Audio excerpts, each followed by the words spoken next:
Hello and welcome back to episode 10 of Confessions of a Gamer Girl podcast for season 2, I mean.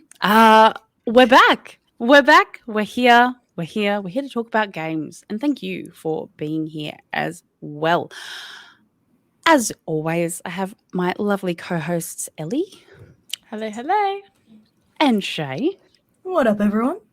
And we are welcoming another lovely woman in gaming, the lovely Hannah. Welcome. Hello. It's lovely to be here.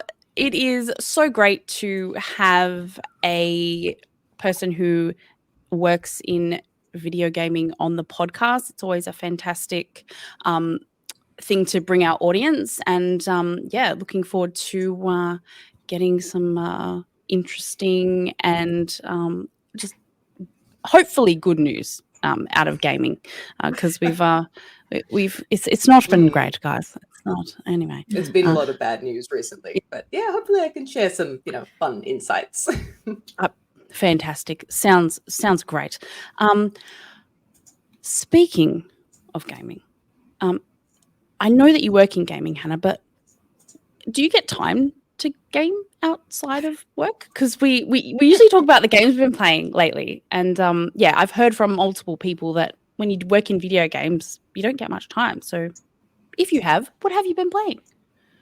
That's true, actually. A lot of people who work in games probably are less gamers than people who actually get to play them all the time. But yeah, we do. I mean, everyone I know definitely plays games. I try and make time to play games. My partner and I live separately, and so we use gaming as part of our social time. So we like the game of an evening. We usually pick a fun co-op game, because we've tried playing like against each other in games, and this is not good for relationships, honestly. So we have a whole selection of like fun co-op games that we like playing. We've been playing Left 4 Dead a lot. It is still one of my favorite games after this many years. But more recently, we've been playing a bit of Diablo 4, which has been kind of fun. Hey. Yeah, totally different genre to our usual first-person shooters. But yes, that's been really fun. Very nice. I've been hearing some great things about the latest season of Diablo 4. I was getting into playing it, but honestly, sometimes the scheduling with the people that I play with, it just doesn't line up, and they're online and I'm not, and it's all my fault because I live in WA. So anyway, but I love that you game with your partner. That's awesome. Yeah. What kind of smack are you going to talk about me next, Shay? Go ahead. That, and you keep bloody holding a job like a responsible adult. Gosh, I can't believe you do this, dude. I know. How could I possibly be employed? If I wasn't employed, I wouldn't be able to do this. I don't live in the past, Dolphin. That's really rude. Okay. Ellie, have you had any time to play some games, girl? Tell me about it. Yeah, I've speaking of playing with friends and partners, I've actually been revisiting A Way Out, I believe it's called. It's the two-person jail escape on Game Pass. It's on Game Yeah, Pass? and I first played it a couple years ago now, and it was super fun. It was really fun because it's purposely like it's not kind of like Fortnite, where you're in the same lobby and then you each control a character sort of thing, and it's not kind of normal like that. You have your own adventure, but together, the same story, the same process, and you can kind of interact with people if you want to, or you can choose to not interact with people. And it was kind of my era of kind of multiplayer games that were a bit different, that took teamwork. I think that's the fun of it, is taking the time to have some teamwork, and that kind of spurred me to go play. I think it's literally called Escape Room. I think it's called Escape Room. I don't know, but it's this. You're kind of stuck in a castle and you're with your friend, and you have to do different sorts of puzzles to escape the castle. And that was really, really fun in itself. So I'm on a bit of a course of teamwork games where you have to work together. And I think I would love to give it I think that other new one, I've also forgotten, newer one with the couple and the girl has blue hair. Oh, yes. We love Yeah, that. that one. I was playing that one as well. Yeah, like that one's really, really intriguing. Looks Yeah, cool. I have seen heaps of people play that before, and that looks really fun to jump into next. It Takes Two. It Takes Two. Yeah. It was a This game is of the one year. I always get recommended whenever I tell people that I play Oh, you- co-op games oh, with my Hannah. partner. You're gonna cry. You're gonna cry. You're gonna love it, and you're gonna be it's a very reflective process with Ooh. your loved feel one. like So This would be a very different vibe to our usual one, because like on the topic of playing Left 4 Dead 1 and 2, obviously, and then we realized that 4-player co-op zombie games are a whole genre into themselves, and so we found all of the 4-player co-op zombie games out there, and we've played all of them, I think, at this point. So that's kind of our vibe, but I think maybe something a little bit quieter, more contemplative. It could be a good change of pace. It's actually got really good like level design and things like that. Like the way they've done things, it really takes me back to like PlayStation era, where it was just fun to figure it out. You were like, oh, what does this do? And then you get shot across the map. You're like, oh, I did that wrong. That was not correct. I'm gonna. Nope. But those are where the best moments when you're playing a game come in. It's like so many giggles. Oh yeah, like when we lots. play Left 4 Dead, like that's one of the things that is the funniest, because it's obviously it's an older game. It doesn't have infinite number of levels, but it's very replayable. But you think that you're getting set up to fight a boss, you know that there's going to be one there soon, and you prep and you do all the right things. And then at the critical moment, just before the boss arrives, something goes horribly wrong. And then it's just screaming and giggling, and you get completely destroyed, and it's hilarious. It's some of the best moments in the game. Definitely. 100% recommend all of those games, really. Let's test the strength of your relationship with zombies and you want to test the strength? Do what no. we're doing. We've downloaded Cuphead.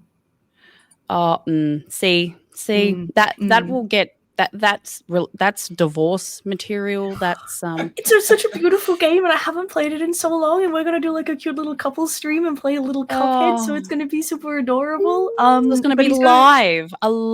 Yeah, it's gonna be live. Great. I tune in for that, guys. So is there anything else you're adding to the list to game with Shay? Well, so this is when I played with my best friend, right? So like not my partner, my best friend, but oh my goodness, I had the name in my mind like 2 seconds ago. It's the cooking one that is just chaotic as shit. Thank you. But we aced that. We have a level of teamwork that I don't have with anybody else. Like, oh my god, there's no worry there. There's no concern like, oh, what if I say like this too harshly, or whatever, and she takes it wrong, and I'm like duh, duh, duh, duh, duh, and we're done. And then other people try and come and play with us, and like they can't keep up. Okay, so they're not allowed to join. They're not part of the dream team. No.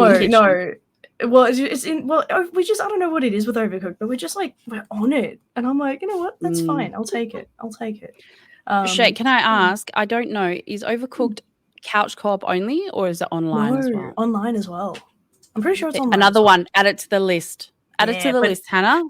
It's Write it goofy. down. Oh, and yes. The point is that you It mess up. sounds a bit like, have you guys ever played Spider Heck? No. Oh, that's a very fun one. It's on Xbox Game Pass. I don't know what else it's on. Mm. But yeah, you play as spiders who have guns and lightsabers. Oh. And you fight each I'm other. so confused. I'm Oh, so so you're not total working mayhem. together. You're working No, against you're not each working other. together. Oh, On yes. one And hand, also so scared of against the spiders. guns and the environment and literally everything. Everything is trying to kill you. And you're That's just a Can I- golden what spider. Australia needs. Spiders with weapons. That's just what I this thought we country already needs. had that. Oh no, that was crabs. Sorry, that was crabs. Close enough. They're essentially beach spiders. Okay, spiders are scary. Crabs still very unsettling. Not. With the Oh, especially That's what just my those view. those coconut crabs, the ones with like the gigantic. Oh yeah, I watched one on a video recently, snap a golf club in half, and I'm terrified. It was on like Christmas Island. Oh, see, it's not an irrational fear anymore. It's entirely rational. I could be that golf club, and I don't want to be. Nah. They say that Amelia Earhart got eaten by those coconut crabs. That's why they never found her, Was she her body. alive? I don't think so. Oh. I Did think they Yeah. ate her bones as well? Yeah, Yeah, they do. that They crush because- bones because Yeah. she crashed pretty much in part of the Bermuda Triangle, and they believe that the Yeah. crash killed her, unfortunately. then, And of course, yeah, it they couldn't think recover her that body. coconut crabs had a little snacky snack. Those Oh, teeny wow. jerks. We liked her. Teeny, big jerks. They're like the Oh, size no, of your they're half like- your leg. Yeah. Okay, well, Oh teeny no. as That's why they're so terrifying. Like little tiny soldier crabs, adorable. I don't Like know, when man, they there's still freak a me out. million when of they're them, blue. still a The little bit little scary. red ones. Exactly. There you go, guys. I don't know. There was speaking of crabs, there Oh, are we? last year at South by Southwest, they actually had I think like 6 crab games. So I think like crabs They're are like fine the when they're new animated. Hmm. Did you see the new the Souls-like new, like, crabs thing. game? Yes, that's Oh my exactly. goodness, See? they're so See? But he's not Souls-like creepy. crab game. 'cause, like, they're cute when they animate them because they're just like ha ha ha ha ha. But then in real life, they're like, "I'll take your flesh," and it's a very different. very Not even crabs could convince me to play a Souls-like game. Like, nah. But you can I'm wear not things in even- canon and use a rusty fork. I couldn't even mentally like think of putting up with a Souls-like game. I think that a lot of people are like, oh, it's so worth it. The effort you put in, the time you put in. Oh, it's so worth it. No. No. It's I'm like not hell. putting the brain All that power. effort, all that time. Mm. Yeah. Like Mhm. after a long ass day, Oh, girl, where do I have the time Mhm. to pick up such a mentally straining game? Like I struggle to even pick up Resident Evil 4 sometimes. I'm like, I turn on Yeah. Fortnite just to like relax, brain rot sort of game. And then someone approaches me with a Souls like, get out of here. that's why Yes, I play well- League so much. People seem to think it's because I love and adore League. No, dude, I turn it on, I have a match, and then I can leave or have another one, and my Bubblegum brain for the has to do thumbs. minimal thinking. We all have our why, and you know, most of us, I feel, or most of the people I tend to resonate with in gaming, we kind of just we want to have something either dopamine inducing or chill or educational, but like nothing too serious, and nothing too difficult. Unless it's like for a us. weekend when I've got time, and then I'm like, oh Yeah. boy, let's go. Unless we want to like absolutely just girl rot and just like become the you get your cat, you get your tea, you get your game. Yeah. We've got these on, hot water bottles, like This Lucky is why I songs, still goblins. keep defaulting to playing like The Sims 4, which I've been playing for Yes. years. We all have Even a though comfort I- game. Yeah. I have so many good new games that are downloaded and ready to play. They're And right yeah, there, and you're like, I'll get to you, buddy. Yeah, it's like I just don't have the mental energy to get into them some evenings. And it's like, you know what? Sims. Yeah. Yeah. And it works. It Draw satisfies this the little, craving of Fence gaming. around pool. Definitely. Right. Well, that was the longest what I've been playing this week. I think I've ever done. What I really would love to do is, especially because of the news that we found out today about, I think it was 200 people being let go from the Microsoft team, specifically from the studios that brought us Redfall and also Hi-Fi Rush. I wanted to just bring a little bit more, humanism and, put a face to, the people that work in this industry. And, thankfully, knock on wood, like Hannah is still working in this space, which is, people dream of working in video games. And Hannah, let's get into it. What is it that you specifically do? Tell everyone. Well, I am a 3D artist, and this basically means creating the models and textures, occasionally animating and rigging, but usually, just working from concept to create the characters. I also work in environments. Basically, the stuff that you see in the game, anything that's, in the game that is not the UI is something I've probably worked on. I've been doing this for quite some time. I realize I'm quite old, and I've been at this now for like 20 years. So yeah, I've kind of done a lot of different areas in 3D art, but that's always been my focus is 3D modeling and creating assets for games. Is there anything that we would have seen that you've worked on? Some of the more famous stuff I've worked on is actually some of the older stuff, like the Avatar: The Last Airbender video games, the tie-ins to the Nickelodeon cartoon series. Worked on that. Oh, okay. Yep. The tie-in to the wonderfully received live-action M. Night Last Airbender movie. See, the game was probably awesome, right? It's just the film. We don't talk about the film. The game was probably awesome. We don't need to. Yeah, look, honestly, we were making the game while the movie was being made. So we were timed to release at the same time as the movie. The movie hadn't even come out when we were making that game. So that's kind of like the sort of tie-in games. A lot of the companies I've worked for haven't done original IP. They've done like licensed titles. So getting a license from a distributor, a publisher. We've worked. Currently, I'm working with Gameloft Brisbane. And we've worked with a number of different groups on My Little Pony game, which came out last year.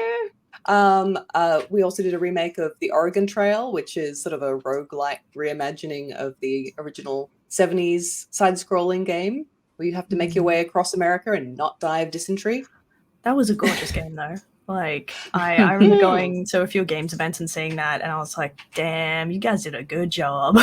That was a really fun one to work on. It was definitely challenging because we made a lot of that right during the middle of the COVID lockdowns was when a lot of the game was being made. And so we were all working remotely. Like this setup that we've got right here is pretty much how I saw most of my teammates for, nearly a year. And it was a really fun game to work on, actually. But yeah, I got to do all the environments for that one. So, but we also had, I should say, some amazing technical artists and lighting artists and effects artists who kind of like sprinkle the magic on top that make my environments, look extra special. So it's always a big team effort. So whenever I say like I worked on something, it's always like me doing this tiny little bit here, and then everyone else who's involved. So. Oh, look, I feel like there are so many working parts, so many gears involved in the lovely machine that is, creating a game. And like you might not have met the person who works on a certain aspect, or that person's on a completely different team, potentially another country or something like that. And that is actually how games are made. It's not everyone sitting around like a big table and talking about every single thing. You complete your part, and then that part is moved on to the next section. And then if something goes wrong, like it's like, it can be a bit like that. Like with bigger teams, with bigger companies, like I worked with Rare over in the UK for a couple of years. And even with Gameloft here, we have our audio team for Oregon Trail was in Montreal. So they were creating all of the audio and stuff for us in a completely different country, different time zones. That was really interesting. I've worked at smaller studios where you do get to actually get your fingers in all the pies and wear a lot of different hats, and you do have a lot more creative control, and everyone who's working on it is in the same room, and that can be really fun as well. Like I've also worked with really small dev teams, and that's a very different but very rewarding experience. Yeah, I suppose when I mentioned that, I'm talking about the games that like people like complain about from, you know, like AAA studios where they're incredibly large teams. Well, they end up going and targeting specific devs like, oh my God, this wasn't good and you're part of that department. It's like, that's one person in that department and chances are they got told what they're making. All right, so I'm going to need you to chill. Exactly. Oh yeah, definitely. I've never worked at a company that's quite as big as like some of those. We do have some people that I'm currently working with who have worked at companies like Ubisoft Montreal, and they've described that kind of situation where, you know, you're part of a massive team, but that team is then part of a massive, you know, even bigger dev team of, you know, potentially thousands of people. Like for a game like Assassin's Creed or something, you know, Uncharted. That team is huge. Oh yeah, and those different departments are not talking to each other, and different people don't know what everyone's working on. There's too many. It'd be so overwhelming. You'd be like, I just want to build my thingy. It's hard enough when you've got a team of 30 people to try and keep track of what everyone's doing.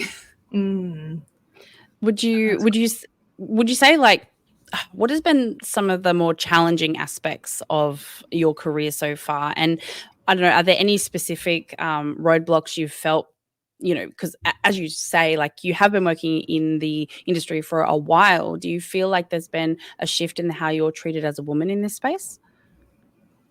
I think I've been very lucky, honestly, with the companies that I've worked with and the people I've worked with. I've not personally had bad experiences, you know, being a woman working in games where I felt like I've been treated differently. But I will definitely say that the amount of women I work with has substantially increased. I remember the first company I worked with was, I think we had a team of about 45 when I first started, and there were maybe 4 women. And I think one of them was the HR manager. Because, like, you know, you get a lot of women in the, you know, sort of admin type roles, or in marketing and things like that. That tends to attract a lot more women, and they still make up the, you know, women developers in the games company. But now, especially at Gameloft, they have a really positive hiring policy when it comes to diversity, which is really nice. But yeah, I've definitely noticed there's a lot more women working in games now, like alongside me, and you know, about half of our art team is female, possibly more actually. I feel like we have a ridiculously high percentage compared to what it used to be, basically. So yeah, definitely the amount of women who are getting into games as a career has increased massively since I started. And would you say that that is enabled because of the environments are more welcome? Do you think it also could be because education now is expanding to encourage women to participate in gaming degrees and things? Would you say that those sorts of welcoming environments contribute to that boom? Or do you think it just kind of naturally happened anyway? Yeah, it's a tricky one, honestly. I remember when I first started and, you know, I wasn't working with a lot of other women, and our general manager of the studio, THQ actually, at the time, I remember having a conversation with him where he said that he was trying to get more women into the company. He was trying to make a point of hiring women, but there just weren't that many people applying. So I think that it's probably a combination of, a lot of women not really looking at the industry at that stage, at that time, and going, I can see a place for me in that, and therefore just not even applying for jobs. And like you say, there weren't necessarily the educational pathways. Like video games as a university course wasn't really a thing when I started. I studied animation because that was like the closest thing, and it was like multimedia. But I feel like there's much more opportunity now, and it's like women are encouraged to get into that space in a way that they weren't back then. I can say, like, for education anyway, because that's the side that I see it from, there's been a definite increase in women in games and animation and that kind of thing since when I first started studying. But I will say that so originally I studied animation, and I was actually going to go into games just to start with immediately, but I was discouraged. I was told that that course is full of boys, and I will feel out of place amongst a bunch of nerdy, sweaty guys. And I had, at that time, really only male friends. Being around a bunch of dudes was not abnormal to me. But the fact that somebody who was heading that course sat there and told me that I shouldn't do it because of my gender or because of the dominant gender and what I was going into, that discouraged me. So it only ended up being the next degree that I did, that I went into games. But how many other women just went, oh, okay, I won't then. Like, how many people did that person discourage from going into this pathway? And then even when I went into my Bachelor for Games, much like the workplace you were talking about before, I think there were 70 or something of us. 5 of us were girls. 5 of us were women. That was it. And it was, it's kind of poked fun at. And for me anyway, it kept going, and it started turning into something in the later semesters. People kept being like, oh, you're just getting these opportunities because you're a girl and they need the diversity. So I pulled out my GPA.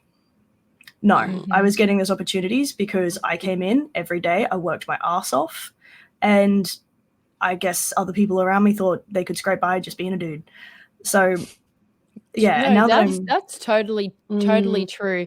Because I kind of experienced the kind of opposite end of that spectrum when I was looking, because like we discussed with GFD, my ATAR was not very high. I had to look at different sorts of education pathways for me to be able to get into something.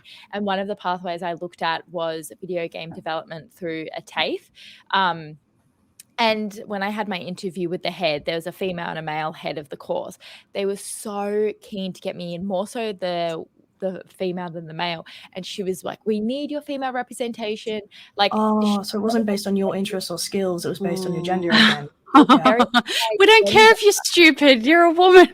Yeah, it's almost as bad, but in the opposite direction. Isn't Yeah, it? that's wild. No, totally. And it almost made me feel like uncomfortable because she was pushing it so much. Like, we don't have any females in here. We only have blokes in here. We would absolutely love to get you in here.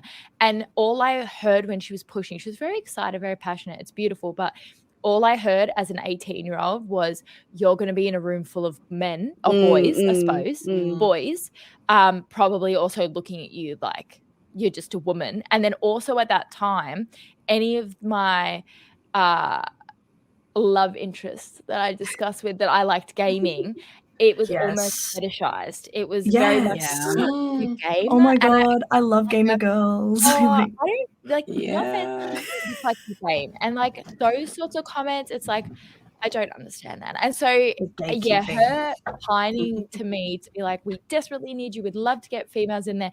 I felt the opposite, and I'm like, I don't want to be that little piece of meat in the piranha tank. I was like, no, thank you. And so I didn't do it. The intimidation. Yeah. It's okay. Meanwhile, but like now. Meanwhile, Shay was just like, so look at me. Yeah. I'm better than all of them. It hit a point where someone directly came up and confronted me about it, and I was like, I pulled out my GPA. I'm like, cool, what's yours? And they're like, and it's like, yeah, cool. So that might actually be why there's a difference in opportunities. It could also be because I attend every event and I volunteer for everything as well. But give it a go. You might see a change. And then now tutoring, let me know. Oh, I was cranky. I was not offering any help. But like now being the lecturer rather than the student, I do see a fantastic increase in women, but not just women, gender diverse people. And that again, even while I was studying, we didn't have anybody gender diverse. So even that is another step in the right direction. That's definitely a change I've seen over the years. Is it did used to be very cis dude male, heavy, female. And that was it. And now I find like the video game making space, like as well as like the game playing space, is very diverse. Like the last GCAP that I went to, they actually for the bathrooms they made them all unisex, so that people would feel comfortable going to whichever one they wanted to. They started doing like pronouns on your name tags, all that kind of stuff. Yeah, and I think that they went above and beyond to make it a really welcoming space, and I can't think of any other industries that would probably do that in this day and age. Like not very many others. No, for games and animation tends to do it really well. I think it's really the creative industries leading the charge. Creatives, because we're all a bit funky, we're all a bit different. And we are all diverse, and it is fantastic seeing that sort of representation, because for some people you'd be like, well, why does that matter? And for some people it matters a lot. So coming together and recognizing if there's those people being like, oh, why does it matter? Oh, but it matters to other people, so I'll go along with it. It's a fantastic space where everyone can feel welcome and enjoy the same sorts of things, and I'm here for that. It's actually really good because sorry, no. I was gonna say, like, I obviously with students, I don't have to be worried that they're going to apply for a job and be discriminated against based on any of those elements. That is something that I'm so unbelievably happy about. Because there are so many other industries I can think of going into where if you don't present in the traditional manner, oh boy, I wish you the best of luck getting a job. But that's the one thing that I can send my students out into the industry going, no, I really don't imagine you're going to have to worry about that. There might be some iffiness at the companies and stuff like that, but really overall, you're good. And in Australia, from what I understand, you're solid. So yeah, I think that's one of the big differences as well, is Australia's industry has always been pretty good. I'm sure that, you know, some people have had bad experiences. I definitely have heard of women speaking about, you know, not great experiences at Australian companies, but I think that it's perhaps sometimes better than America, which is one of the biggest games industries in the world. Like, America has had some absolute horror stories come out of some of those companies where they've just had a really bad culture. And covering it up too, I think, is part of what's alarming. Covering it up until it couldn't be covered anymore, and that's disappointing. Very. Oh yeah. I'm pretty sure what's not disappointing is Hannah's continuation to continue. Continuation to continue in this industry. I am continuing to continue. Fantastic. A little badge. Put a little like sleepy raccoon on it, just continuing to continue. Oh god. Look, it's the next just do it. You know what I mean? Like, just, you know, keep on going. What I mean by that is, you know, through all of the changes in this space, you're still there. So I do want to ask how, and do you have any advice for anyone who wants to be a 3D games animator like yourself? Oh, that's, yeah, I mean, I feel like the advice I would give based on how I got into the industry is very unhelpful, because what are you mentioned before, like, what are some of the obstacles that I faced or like challenges during my career? And I mean, one of them was the last time there was a massive number of studio closures and layoffs. Like, I'm old enough to have experienced that when it happened in Australia. And I was fortunate enough to get into the industry at the time that I did, when it was booming, when Brisbane was actually in a massive stage of growth, and there were a lot of companies who were looking to hire juniors and, you know, looking to expand. And so, yeah, like I said, my advice is terribly unhelpful. It's like, hey, graduate out into an industry that's expanding. That will definitely get you a job straight away, which it will, but it's super unhelpful when the conditions are not like that, which is currently, you know, well, it's a bit of flux at the moment. Like, the internationally and even in Australia, the industry is definitely seeing a lot of layoffs at the moment. But I think that we are going into a period of perhaps being able to have some more sustainable growth. Like, I think there was a bit of like a boom and bust kind of thing. Yeah, COVID really like upped it for a bit, and then now not everybody has the same amount of time to play games, and it's like, whoops. Yeah, which is definitely something we're seeing across games worldwide. I mean, yeah, some more practical advice rather than being a bit facetious. I would say for artists especially, because that's the area I can speak on, that's what I know, is your portfolio is absolutely the most important thing that you can have. Don't worry so much about what university you go to if you decide to go down that route. Obviously, you want to pick one which is going to give you the best quality education based on what you want to do. But honestly, no one really looks at the name of the university and judges you based on that. They will look at what your portfolio is when you come out of it. Hannah, can I get you to clarify something really quickly? Do gaming studios look at grades? Grades? What, like high school grades? Oh, no, like university grades? Yes. No, yes! Really, no.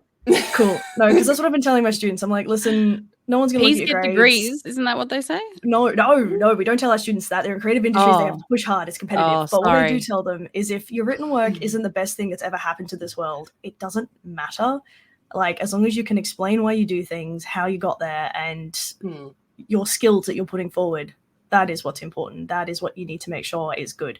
Because some students have concerns about, I didn't get a good grade in this class, and it stresses them, and then it demoralizes them, and it's like, it doesn't matter. Like, I shouldn't say that as your senior lecturer, but genuinely, did you pass and did you learn something? Fantastic. Focus on the actual skill that you want to apply, quite possibly for the rest of your life. That is actually some of the best advice, really, is like not focusing on getting the grade for the project that you're doing, but actually learning something when you're in the course. Because if you're just focused on getting the right grade, like doing the things you need to do to get the grade, but you're not really focused on like actually learning something, like for students who decide to try and cut corners by using AI art or like just following along with a tutorial, not actually learning how to do stuff themselves, you're kind of wasting your time there, because no one cares about the grade that you got. No one cares if you passed or failed this class if you come out of it not knowing how to do anything and not being able to like show off in a portfolio that you know how to do the stuff that your course says you should be able to. Like, actually, one of the most difficult questions I got asked, I did a talk at GCAP years ago, and someone asked the question, how can I show that I'm good at art to get an interview for a games company if I don't have a portfolio? Oh. How do I get the job to do the thing without doing the thing? Yeah, because I was like, and I tried to answer it on those terms for a minute. And then I was like, actually, no. Like, you just like, I'm sorry. I'm sorry. There is I don't have anything. I can't give you the answer you're looking for.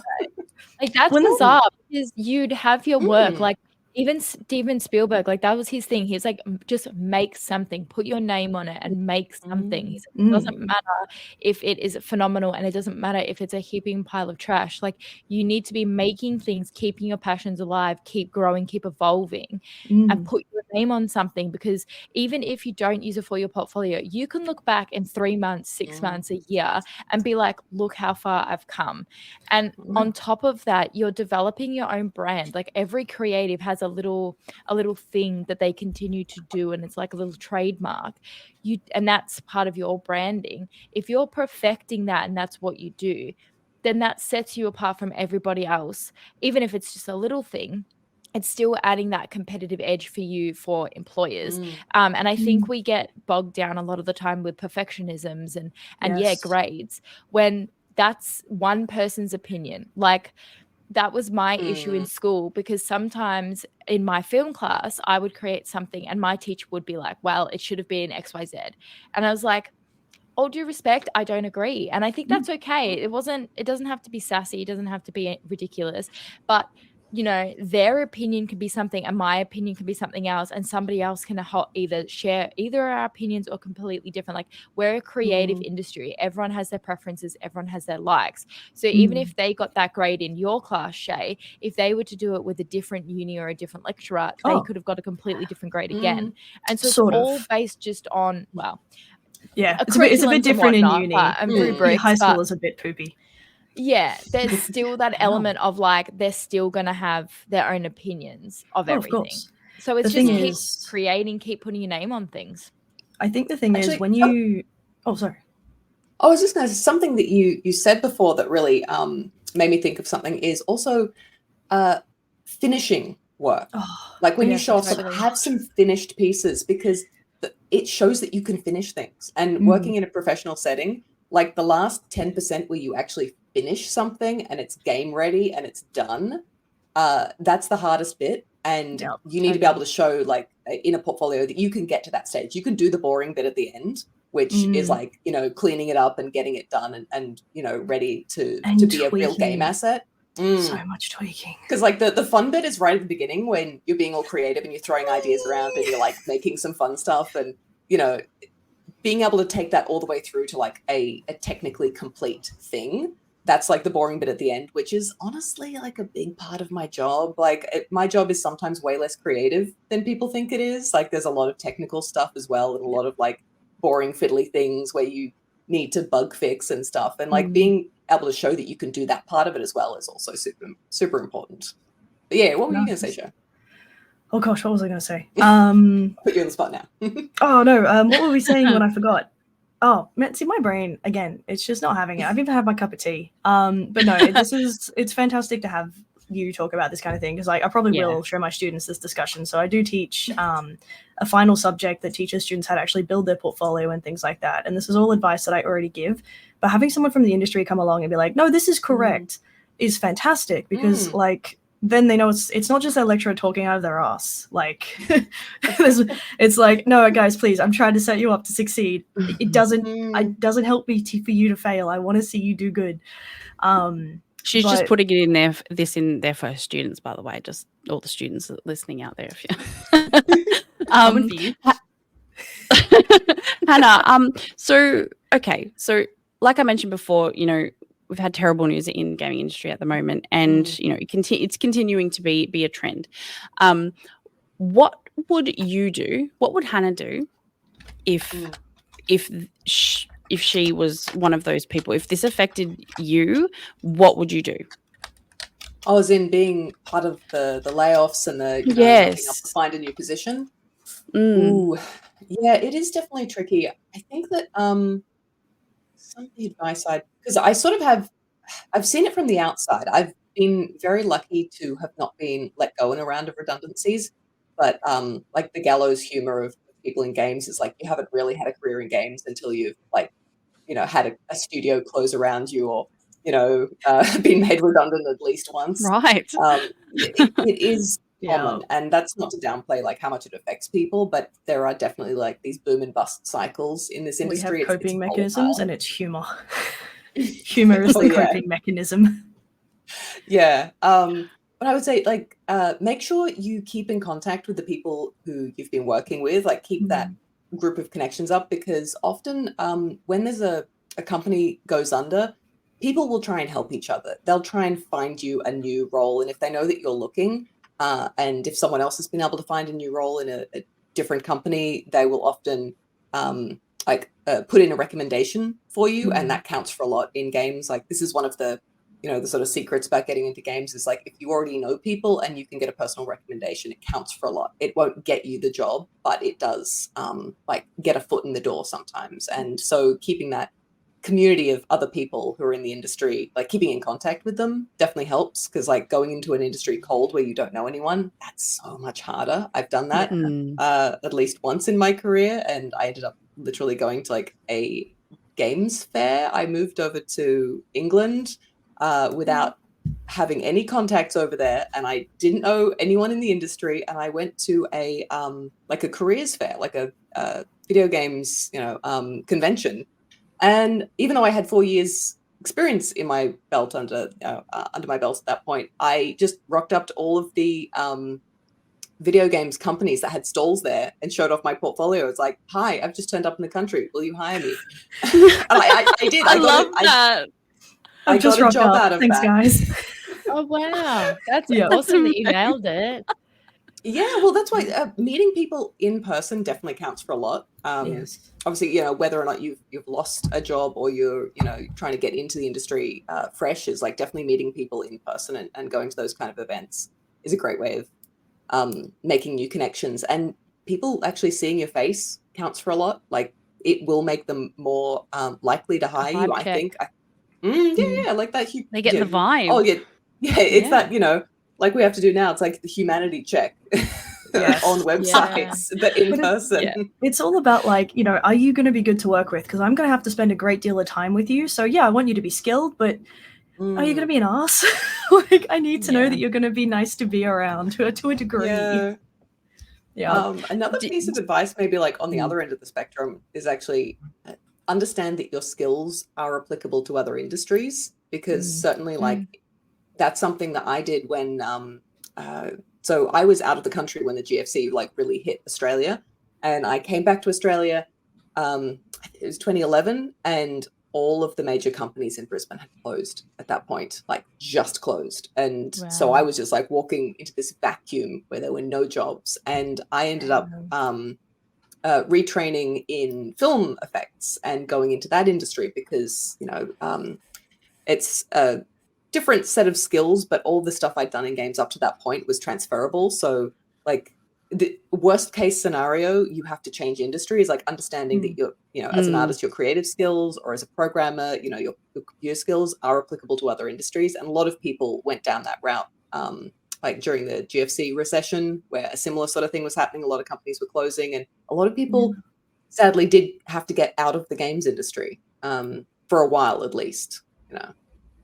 Yeah, I would actually totally agree with that. Also, like on the opposite end of things as well, a lot of educational companies, like companies that train people in, the medical field, in, even driving, they really do lean into the gamification of education.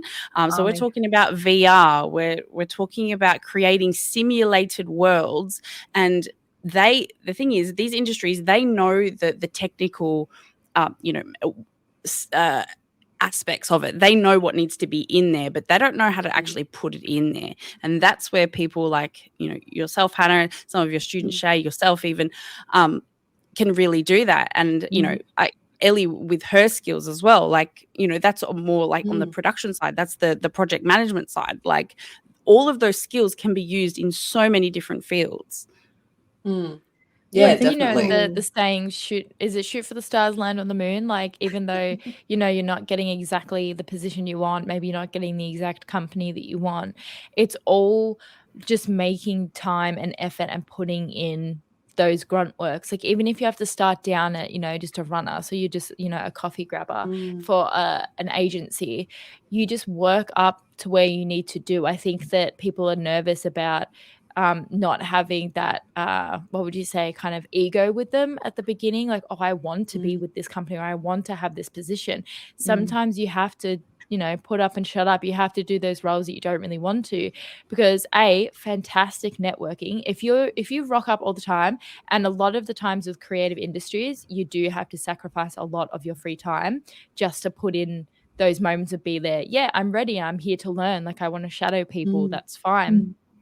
You put that legwork in and it can pay off.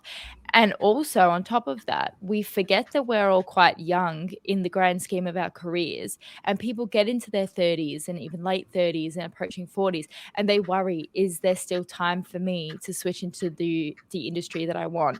And the answer is always yes. There's always yes. I actually work with a few people who made a later life career shift into video games from a different industry. And yeah, you can absolutely do it. Like, as long as you're willing to learn, there's nothing off limits. Exactly. It's the willingness to learn and putting ego aside. I think a lot of it in society is based on what we should or shouldn't be doing. We should be moving out before 30. We should be aiming to get married. We should be having children. Like, you should be in the career that you want to by 30. Like, all of these fake rules that we've made up for ourselves is not correct anymore. Society's changing. The world's shifting.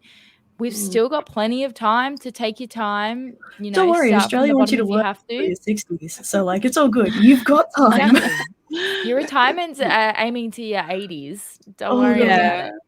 Like, you got to wait for the older ones to die off. It's fine. Wow. I think as well. Oh, sorry. From a classroom point of view, like, I try and encourage my students to diversify their understanding of their skills. Like, there's so many places you can go into, but there's definitely that thing that students get caught on where they're like, no, but I studied to make games. I have to make fun things. And it's like, sure, absolutely. We'd all love to do that. But realistically, we have this many jobs and this many graduates. Okay. You're going to have to be understanding. So you're either going to have to be the best of the best and have the best luck, or you're going to have to find other pathways in. You were talking to me, Hannah, when we met at the lunch, Women in Games lunch for Brisbane. You mentioned that there was somebody who had started as a QA tester and just been really enthused and really showing off their work and just genuinely taking on feedback. This is something I do try to encourage my students with, because QA is a fantastic place to start. You're in games, you're really learning about the back end of things, and you're genuinely a really important part. Like, if we put things out without bug testing, oh boy, that is magical. But would you have anything to say on that? Like, is that possibly a good way that you would think most people should attempt, or is it only for certain roles, or what's the idea there? It's a tricky thing, because there technically is no direct promotion pathway from QA into other departments. No, it's very much on a company by company basis. But yeah, the person I was speaking about in particular, they got the opportunity when they were working in QA to show off the fact that they were very conscientious, that they were smart, that they were easy to work with. So they had those people skills first.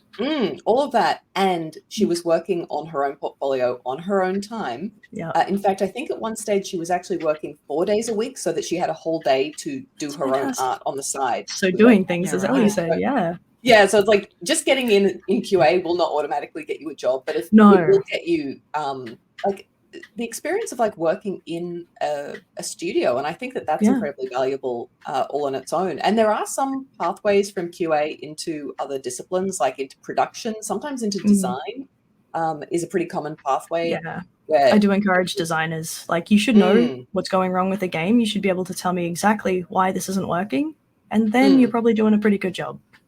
Yeah, exactly. So like taking a position that isn't exactly what you want is good. I mean, I did that when I started, not quite to the same degree, but I always wanted to be a character artist. That was my dream when I started. That was all that was in my portfolio as a student. That's all I wanted to do. Oh, yeah. And they just don't need as many character artists as they do environment artists. So my first job was as an environment artist. And I think I did that role for 2 to 3 years before I ended up moving into the character art team, because I, kept working on my own stuff on my own time and showed it off and was able to make that transition. But yeah, I took the role that was available, not necessarily the one that was like my ideal role. And I think that is definitely a good pathway. Excellent. I will put up a picture for anyone who is interested, if you are tuning in to our video, and if you're not, you should be, of some particularly well done work by Hannah. Can I say that? I'm allowed to say that. It's my podcast. So I'm curious. No, it's on your oh my goodness. Now my computer's not doing what I want it to. It is actually on her LinkedIn, which is actually in the bio of this episode. So definitely look at that. We're going to put it up very, very soon because this is just how computers work, and it's almost the end of the day. And yeah, of course, something would go wrong. But that's okay. I always tell people this, that like, although I work in games, I'm not a technical person. I don't know much about computers. Just because I work in games doesn't know how computers work. The confusion we have a whole department for that. The IT department, very important department. We need them. We would die without them. Okay, like I know how to use the programs, but like anything on the back end, oh boy, I'll just break it. We love IT nerds here. Please, IT solutions, help desks. Shout out. That's actually something of like, thinking raise about like a ticket. Working in a game studio. Yeah, people do forget that there are a lot of roles that are not specifically making games, and if working in a game studio is like the most important thing above and beyond like a specific role, there are a lot of roles. We need IT departments, we need people in marketing, we need production staff, and that's like a very cross industry discipline. So there are a lot of roles that are not just the making the game, like making the physical assets, writing the programming code, that kind of thing. When I worked in a studio, I worked as the manager for community and like brand and everything, essentially. So like there's a lot of that as well. Like there's such an online presence for games now, and it's expected that they're on Twitter, they're responding, they're doing all these things to promote what game is coming up, because it's not magazines anymore, it's not TV commercials, it's not commercials before films, it's engagement on things like Twitter, TikTok, Instagram, all those kinds of things. You have to have somebody doing that. It's not, people love to look at it and go, oh, you just took a picture. No, the planning that goes into marketing that for a game is whole thing. So much. Oh my god. Speaking of marketing yourself is a fantastic thing to be always doing. We should always be doing it. And it's a little bit potato, sorry, but they look so good. My Little Pony. This one was such a fun one to work on, actually. I know that like when we got the license, it was like, My Little Pony, this isn't like hardcore. It was honestly one of the most fun projects to work on. It was It's great. so Aw. cute. Oh, It's yeah. giving Zumbinis. It gives me like I could walk So in and much probably pink, find so many fairy. sparkles. Sparkles. Although I would Oh, mess it's myself up on the that color slide. palette. Oh my days. Mm. That's So Hannah, do you lovely. remember working on any individual assets in those images? Like, do you look at one and go, "Oh, I remember you, tree. I remember you, buddy." Actually, I think I did try and pick pictures for that selection that were stuff I had made at least one asset, because what I was doing for that game was a lot of level building, which is Ooh. different Okay. to asset creation. Like I was working a lot in Editor to assemble the levels out of assets that the rest of our team had been creating.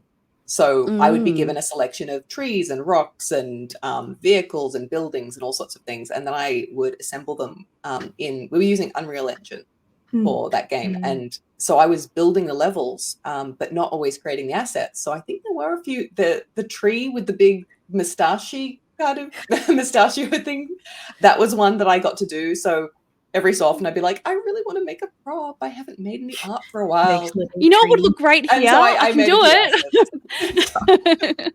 Well, it was a funny thing because for that project, I was one of the more senior artists on the team. We had a lot of juniors. And the interesting thing is, like, the more senior you get in the art fields, sometimes you can end up going down like the track of you end up more in management, or you end up more in like a curatorial role. Like when you get up to the level of art director, for example, you don't make art anymore. You don't make a single piece of art because you have an entire team of people to do that. And your job is to say, yeah, do this. This looks good. No, less of that, more of this. And so I'm not, obviously an art director, but there was a lot of that kind of thing going on in the levels where I was trying to create a beautiful image overall using the assets that the other artists were making. So I didn't get to make everything, like every single, rock and tree in all of those. Although I did make a lot of foliage, speaking of trees. Yeah, I did do a lot of foliage. Foliage is it's a whole thing. Foliage is It's a most of whole everything. specialist skill. Like it's that thing that it has to be there, or everything looks weird, but also you're never going to stare at it. It just has to be like that nice medium.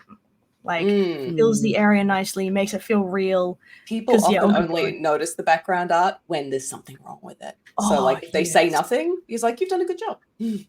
Yep. Yeah, right. Next time you see a tree, everyone listening, if you see a tree in a video game, you see some foliage, a little plant, there's a person behind that who's had at least 10 meetings about the color, the shadowing of that. The twisting of the tree, maybe whether it can have a mustache or not. Give them some love. Shout outs to all the tree makers. Playing games as a game maker, you can't play them in the same way. I remember spending hours wandering around The Witcher 3, which has some gorgeous foliage, like obviously gorgeous environments, but I was like just rotating around a tree at one stage, being like, how did they do this? It's amazing. You're like constructing it as you go past. You're like, oh, okay, see what they did. I am literally the only person that's done that, probably. No one else noticed that tree. All my students end up doing it. About 4 tries in, they come in and they complain, like, I can't, and it's animation all games, I can't look at this thing that I love anymore without deconstructing it. And I'm like, on one hand, I'm so sorry. On the other hand, good. Do it. Keep going. That's how you learn to be better. But yeah, it does kind of like, I won't say that it ruins it, absolutely not, but it does change the way that you interact with it, definitely. Absolutely. Fantastic. Oh my goodness. I honestly, shout out to you, Hannah. You're just a beautiful, beautiful human. And if anyone, you're welcome. If anyone is in the industry and wants to connect with you, that would be okay. Connect with you on LinkedIn. Yeah, absolutely. Yeah, especially LinkedIn is where I tend to do like industry connections. So if you hit me up on LinkedIn and send me a message, don't do the whole like cold call of just like friending and then nothing. I'm like, who's this person? Do I know them?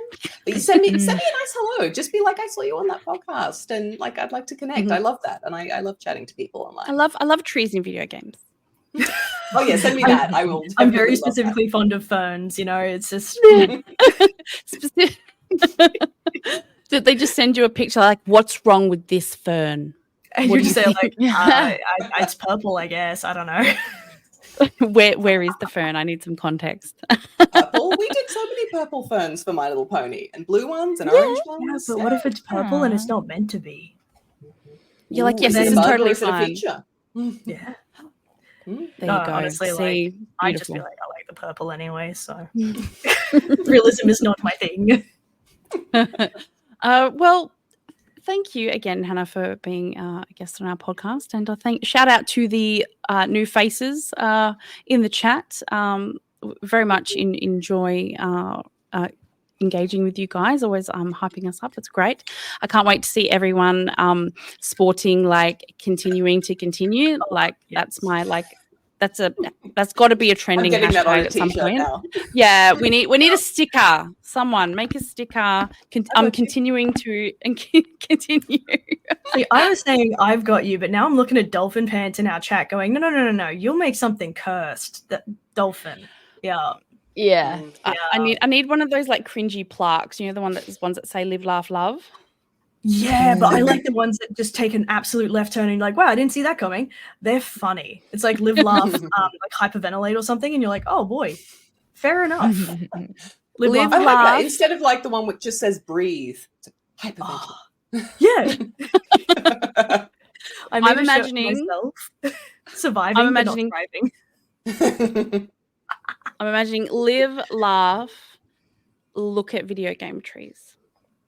Yeah. Yes. I've seen live, There we laugh, go. locomotives. That's another for train t-shirt. lovers. Yeah.